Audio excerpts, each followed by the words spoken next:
पूरी दुनिया में पंछियों के 10,000 से भी ज़्यादा प्रजातियां पाई जाती हैं और सभी के 2 पैर, 2 पंख और एक लंबी गर्दन पाई जाती है। लेकिन इन्हीं में से एक ऐसा पंछी है जिसका एक अलग ही पहचान है, जो आसमान के सीना चीरकर हजारों मीटर ऊपर 120 किलोमीटर प्रति घंटे की रफ्तार से उड़ती है, जो खुद से अपने से कई गुना वजन शिकार को अपने पंजे में लेकर उड़ जाता है और इसीलिए उसे पक्षियों का राजा कहा जाता है, जिसे हम बाज के नाम से जानते हैं। और एक बाज इतना ऊंचा मुकाम हासिल करता है अपने हाई रिस्क ट्रेनिंग और अपने पुनर्जन्म के वजह से।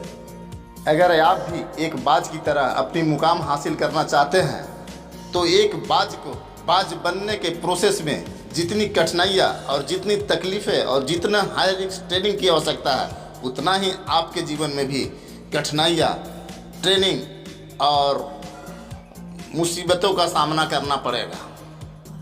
क्योंकि 25 से 30 साल के उम्र में आने के बाद भी एक इंसान को रिस्क लेने से डर लगता है, लेकिन बाज का उम्र 70 साल का होता है और 30 से 35 साल होते होते लेकिन बाज के बच्चे को शुरुआत से ही मुश्किलों का सामना करना पड़ता है, हाई रिस्क ट्रेनिंग लेना पड़ता है। जिस उम्र में बाकी पक्षी के बच्चे सिर्फ चिचियाना सीखते हैं, उसी उम्र में बाज अपने बच्चे को लेकर हजारों किलोमीटर दूर ऊंचाई पे चले जाता है और वहाँ से उसे छोड़ देता है। बच्चे कुछ दूर आते आते, कुछ नीचे आते आते उसका पंख फूलता है और फड़फड़ाता है, लेकिन अब भी वो उड़ना नहीं सीखता है और धीरे धीरे नीचे आता है। जी ही जमीन से कुछ ऊंचाई पे रहता है और मानो ऐसा लगता है कि जमीन पे गिरकर बच्चे मर जाएंगे, उसी समय ठीक ऊपर से एक पंजा आता है और उसे दबोच लेता है।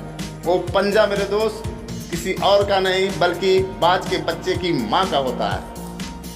इस प्रोसेस को मादा बाज बार बार करती है और उसे ये बताती है कि तेरा जन्म आकाश को सीधा चीरने के लिए हुआ है, तेरा जन्म हजारों मीटर ऊंचाई पे उड़ने के लिए हुआ है। तुम एक साधारण पक्षी नहीं बल्कि सभी पक्षियों का राजा है, इसलिए तुम्हें ऐसा करना होगा।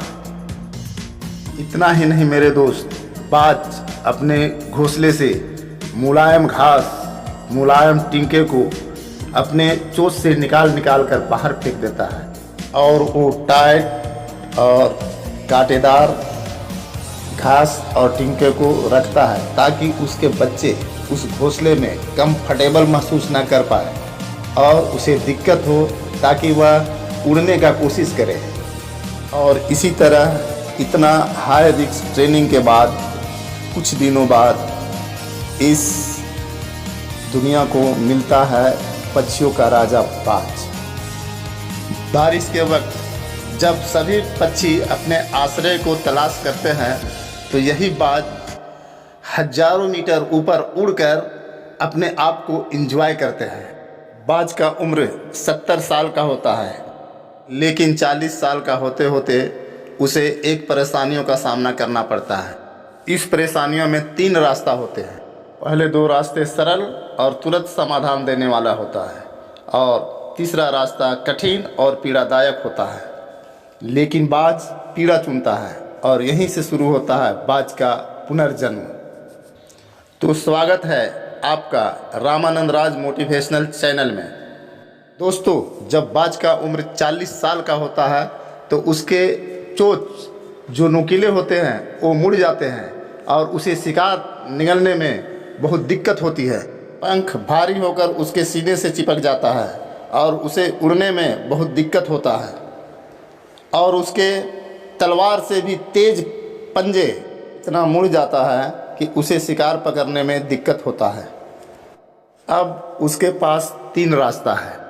पहला, वह अपने शरीर को त्याग दे और दूसरा, गिद्ध के तरह छोड़े हुए भोजन पे आश्रित हो जाए और तीसरा, अपने आप को पुनः स्थापित करने का, जो बहुत ही कठिन और दर्दनाक रास्ता है। और बाज चुनता है तीसरा रास्ता। वह अपने एरिया का सबसे ऊंची चोटी पे जाकर अपना घोंसला बनाता है और वहाँ पे जाकर वह अपने होठ को पत्थर पे ठोकर दे देकर होठ को मार मार कर तोड़ता है, और इस तोड़ने का प्रोसेस में मेरे दोस्त वह लहूलुहान हो जाता है और इंतज़ार करता है नया चोच उगने का।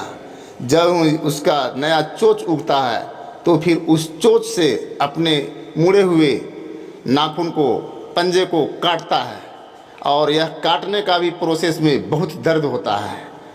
और कुछ दिन बाद जब उसका नया चोच और नया पंजा उग आते हैं तो तैयारी करता है अपने पंख को उखाड़ कर फेंकने का।